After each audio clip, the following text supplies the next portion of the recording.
তাদের সাথে যুদ্ধের জন্য তোমরা যথাসাধ্য সাজ সরঞ্জাম, শক্তি ও ঘোড়া প্রস্তুত রাখবে এবং এ দিয়ে তোমরা আল্লাহর দুশমন ও তোমাদের দুশমনদের মৃত সন্ত্রস্ত করে দেবে। এছাড়াও কিছু লোক আছে যাদের পরিচয় তোমরা জানো না, শুধু আল্লাহ তাআলাই তাদের চিনেন।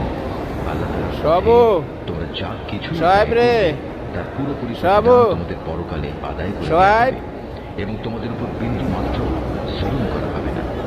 হে মুহাম্মদ, তারা যদি সন্ধির প্রতি আগ্রহ দেখায় তাহলে তুমিও সন্ধির দিকে ঝুঁকে যাবে এবং সর্বদা আল্লাহর উপরে ভরসা করবে।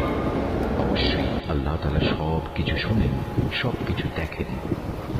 আর যদি কখনো তারা সন্ধির আড়ালে তোমাকে ধোঁকা দিতে চায় তাহলে তোমার দুশ্চিন্তাগ্রস্ত হওয়ার কোনো কারণ নেই, কেননা তোমার রক্ষার জন্য তো আল্লাহ তাআলাই যথেষ্ট। তিনি তার সরাসরি সাহায্য ও একদল মুমিন দ্বারা তোমাকে শক্তি জুগিয়েছেন। আল্লাহ তাআলা এই মুমিন